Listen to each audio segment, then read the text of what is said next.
morning, guys. Good afternoon, good evening. This is Wanyanya Adams. Welcome to my YouTube channel. I'm glad to be back, like we never left yesterday. Okay, you have noticed I've been away from the channel for some time. It is because of few things here and there, of which I may want to discuss today. As you know, in life we have to encounter so many challenges. Also, is my remote falling down? We need to encounter several challenges in our day-to-day lives. Now, today I want to talk about a topic which will culminate to the experiences I have experienced. Of late I have been at home.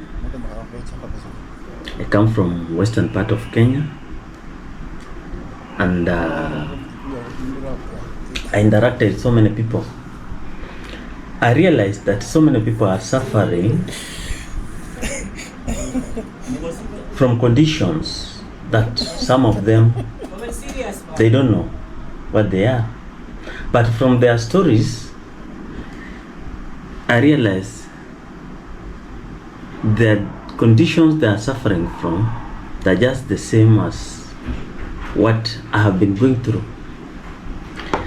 But because of lack of knowledge, most of them, they end up putting it to be witchcraft. And I've realized most of my friends, most of my family members have died. They have gone to see the Father in heaven. May good Lord rest their souls in peace. Now, what do I want to talk about today? There's this condition, or rather disease, that is killing people very fast without people knowing, called pulmonary embolism, of which is a condition I'm also suffering from. But I thank God, with the right medication, I'm back on my feet. Now, you may wonder, it might be the first time you are hearing this term, pulmonary embolism. Previously, I could not have heard such a word, and I don't think I did not get it right from the time I got diagnosed by the doctor. Till now is when I'm comprehending the true meaning of this word, pulmonary embolism. Now,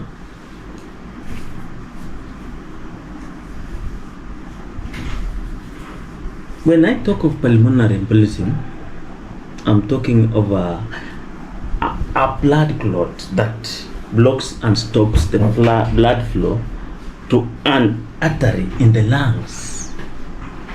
A clot that forms in the deep veins of your body and travels all the way to the lungs.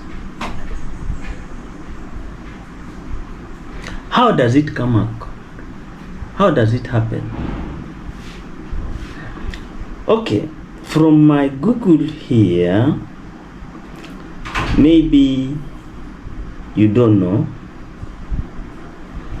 it has symptoms and they vary severally. Maybe you might have shortness of breath. You just walk, but you feel you are not breathing properly. Sometimes you just feel a piercing pain in your chest, then it disappears. Or sometimes you just faint. Just find those are the common ones, the three main ones: shortness of the breath, chest pain, and fainting.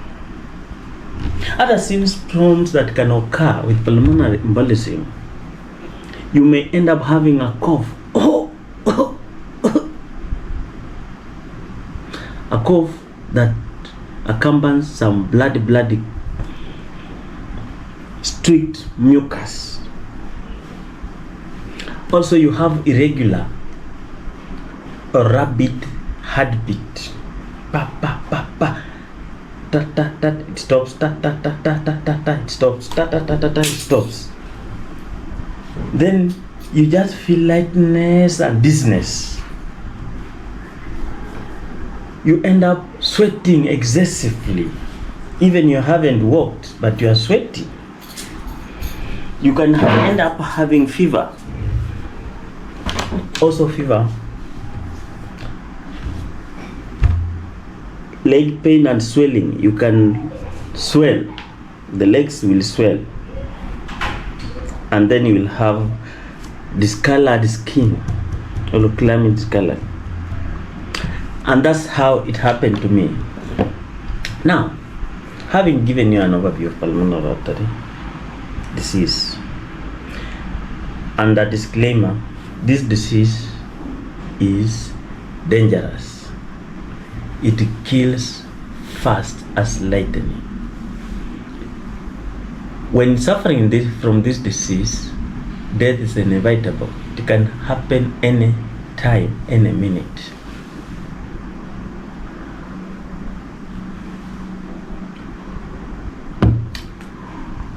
For my case, I do travel a lot. I move a lot. I go on long journeys across the country, and even sometimes outside of the country if I get the opportunity. Now,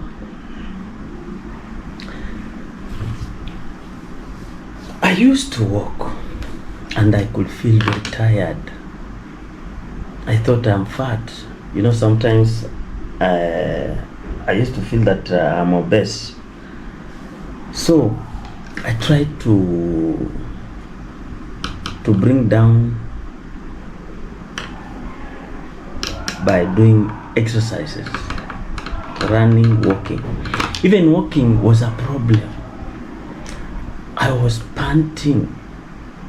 I was breathing heavily. And I happened not to understand the cause of this problem till one day when we had a meeting somewhere in Baringo with the county officials of Baringo. I happened to faint.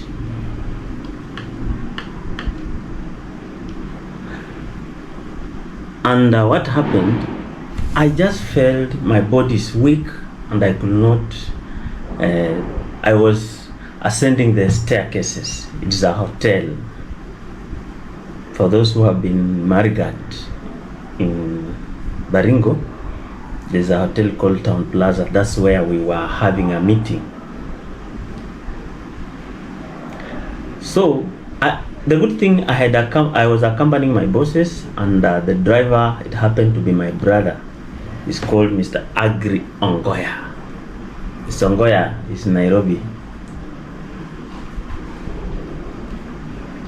He was my driver. We had just come from the eastern in Moyale, and we had traveled all the way non-stop from Moyale through Nairobi, Nakuru, Baringo, going to and fro. So it was a tiresome journey, and It happened that I left him in a certain hotel to take lunch as I rushed for a meeting, because still we had a second meeting somewhere along Lake Baringo.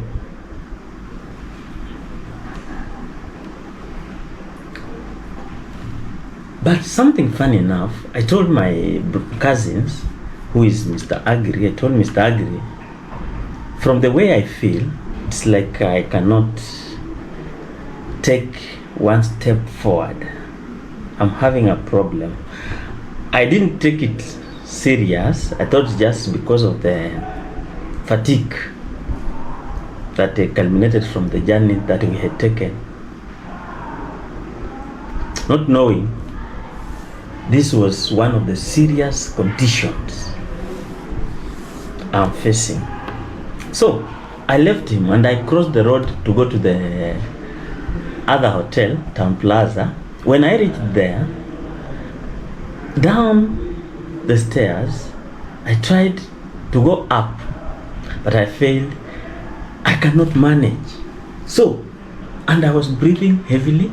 I was failing to breathe properly, and I was sweating, and I was still feeling dizziness. So I decided to sit. There was a bench, a wooden bench had been placed there, and the next stall, and I felt I should sit there first.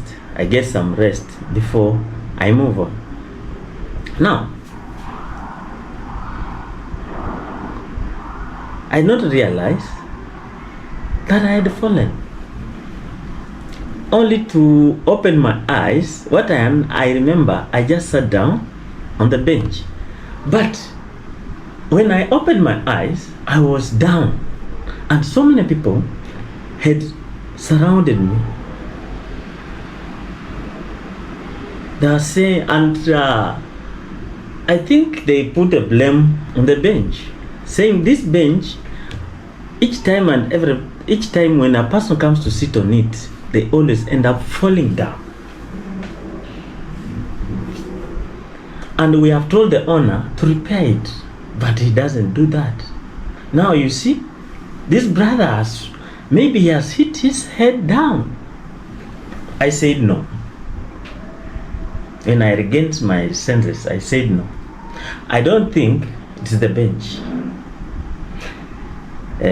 Hold me up, let me sit back on the bench, then give me a bottle of water. Someone, a good Samaritan, volunteered to buy some water from the nearest shop. Then she brought the water, I took it. And I told them to go upstairs to talk to my bosses, tell them, William Wanyanya is down here, sick, he can't come up, kindly please. Then everybody from the meeting came down, because I was to be the main speaker there. So they came down to check on me, because they were wondering where I have disappeared to, because we had just gone to park our vehicle. But it has taken long. So when they came, they found me seated there. Even my bosses came. They joke, say that, William, we know you. You have traveled without eating. You have come all the way from Moyale, Marsabit, Isiolo, Nairobi, Nakuru, up to here, and you haven't taken food. And yesterday you did not eat. Kindly please take some food. They brought, I think it was rice with chicken. I thank God there's this lady called Naomi, the granddaughter of the proprietor of Town Plaza Hotel in Marigat. She told Naomi. When Naomi came, and she insisted I be taken to the hospital. For me, I was opting to go first for the meeting, then I come back, sort out myself in terms of medications. But she said, no, go to the hospital. I heed her word, Then we left with her to the nearest dispensary to be given the first aid. We went to the hospital. When the doctor did an examination, I could judge from the way, from his body language, that things were not right. He murmured something to Naomi, of which I did not understand. Then he took me aside with my cousin. He tried to interrogate me if I have had an accident, if I have a problem with heart disease. I said no. He said that from the way he has done his analysis, it seems there is a serious issue that it needs to be addressed, but not there, but in a high-level hospital. Because from his judgment, there is a vein that's not taking blood in my brains. So that one making me faint each and every time. I listened to him. Then I told him, currently I'm going for a meeting. In fact, he had suggested I don't go to a meeting. He takes me in an ambulance to the nearest hospital. I said no. I'll go back to Nairobi. That's when I will go to the hospital. It happened, I reached, we went for a meeting on the way in Lake Baringo, a Sandai resort. After completing a meeting, we went back to Nairobi. But still I had so many work to be done, I didn't go immediately to the hospital. So after completing some work, I decided to go to the hospital. And I went to Avenue, Parklands. I thank the doctors at Avenue. The cardiologist did a good job. When I reached at Parklands, the doctor took me to X-ray unit where diagnosis was done. I went to MRI. I went through CT scan. They did blood tests. They took blood. They did blood tests several times. Then they happened to get a clot in my artery, in one of the arteries in the heart. The good thing, they say that thank God this clot had not blocked your heart completely, or else we would have lost you. Now, what we need to do, is to put you in HDU unit, high dependent unit. That's a unit where people need specialized care and special attention.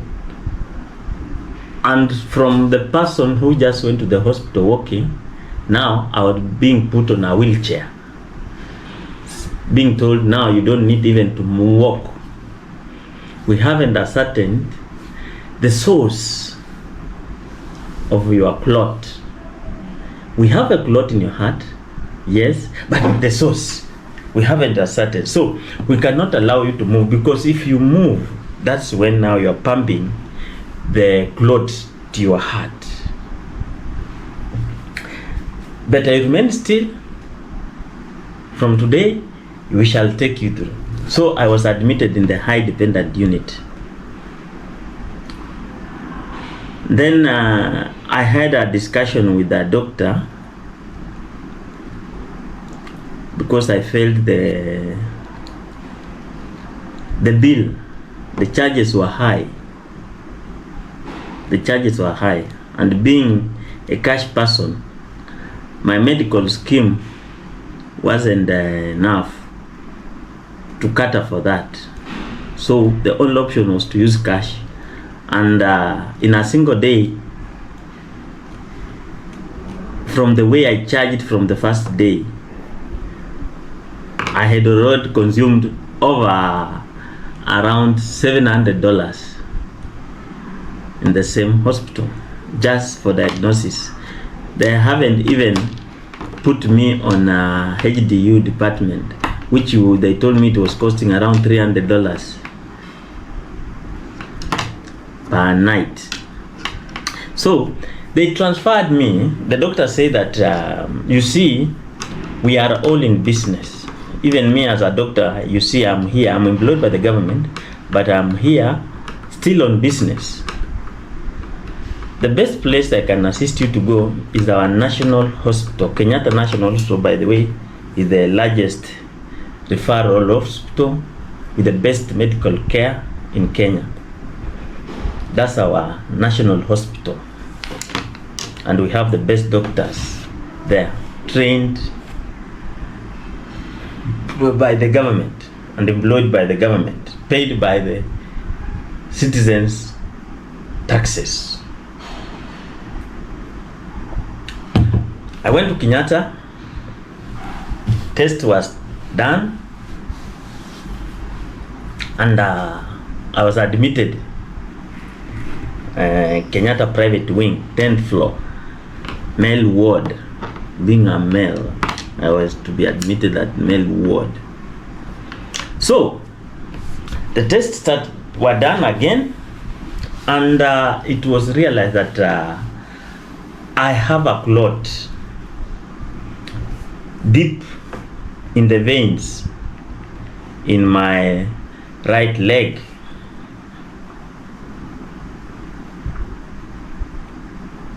So the thing was to fight now the clot.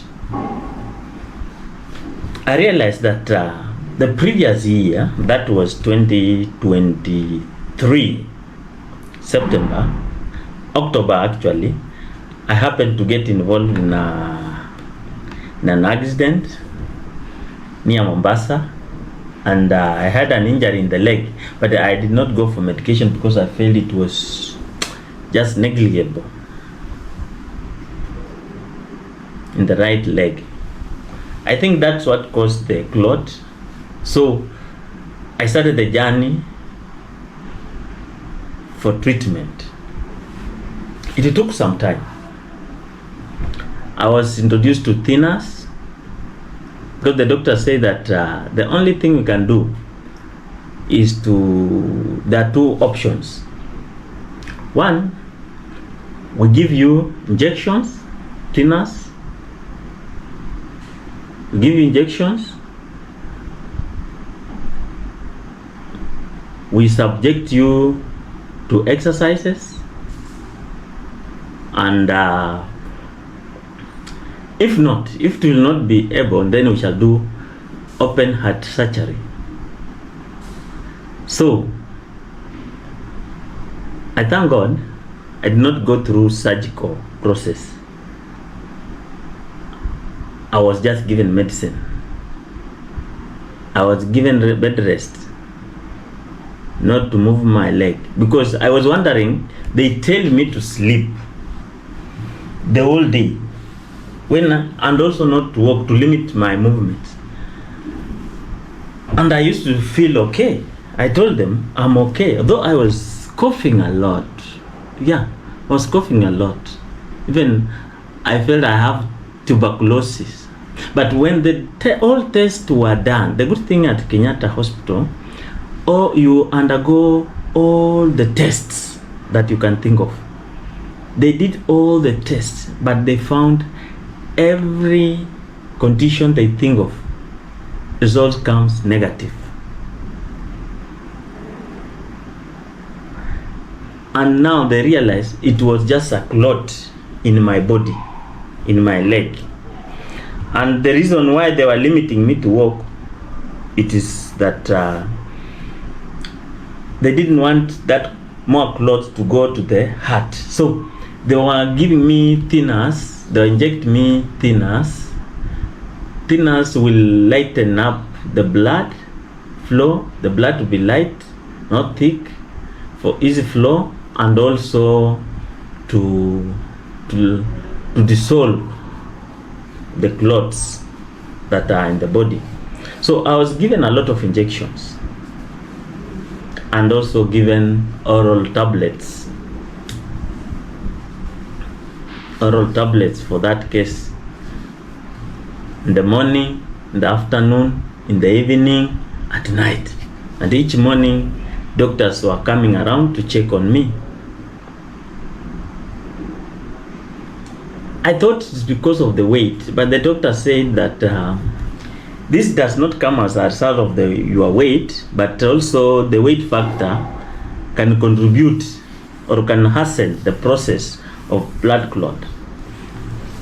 When I went for weighing to check my weight, I found that I was almost 110 kilograms. I felt it's very much worrying considering my body size and stature. So I was told to reduce to eat cornmeal, wheat, flour meal like chapatis. In Kenya we call it chapatis. We make from wheat flour. We call them chapatis. And also fatty things. To do a lot of exercises also, they told me that. So they told me, when I argued with the doctor saying that now I feel okay, they should allow me to move around. They say that, in the room that I was in, we had so many patients, but some of them, they were even in coma.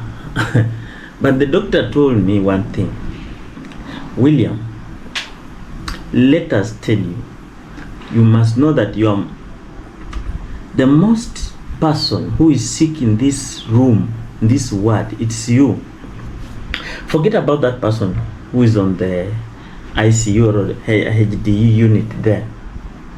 Those people, at least we know their chances and we know how to control them. But for you, we don't know when it will happen. You might be talking like this, you might be walking, then it happens. Your heart stops beating. It will be hard for us to deal with such a case than this one. We already know and we are putting it under control. So that's when I realized this disease is dangerous. It's a very serious disease and it's dangerous. At home, many people have died abruptly. You just find that you have been with somebody and then somebody faints or somebody goes to sleep. He does not wake up in the morning. Then we end up saying that this person, we have so many myths that he was bewitched. Yesterday he quarreled with somebody. There's somebody who doesn't want this person to prosper. And yet, I realize it's a disease that is very serious.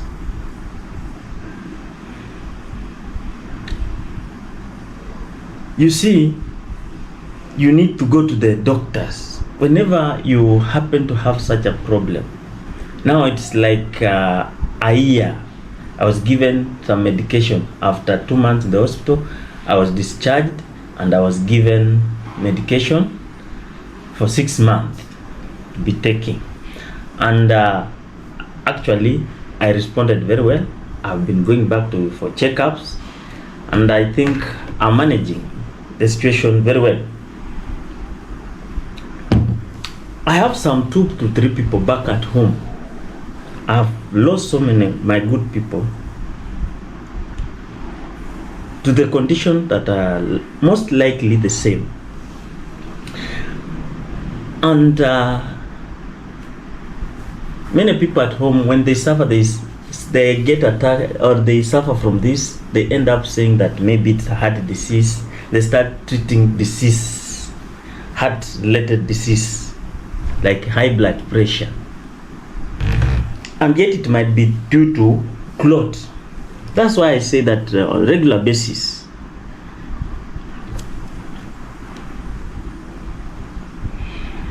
Also, this can be life-threatening, and about 1/3 of people with undiagnosed and untreated pulmonary embolism don't survive, they die. And if this condition is diagnosed and treated properly, the number of people who die out of this will automatically drop. It can lead also to pulmonary hypertension.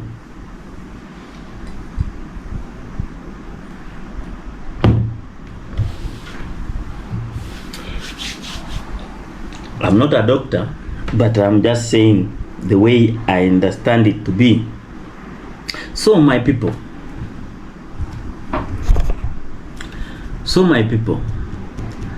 I'll very much advise my people, if you feel you are sick, if you feel there's something that is happening to you, some conditions, kindly go to the hospital immediately.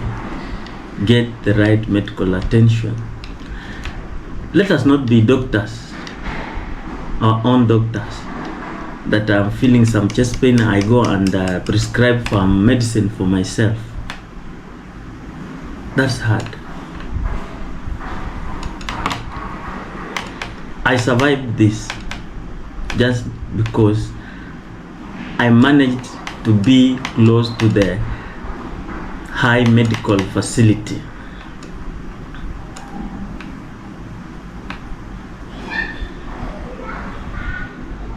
Kindly please, let's take note of that, because you should not travel. You see, when you travel for a long period of time, there's a blood clot formation can occur. Also, if you just sit in one position or you sleep a lot without doing a lot of exercise, you can end up having blood clots.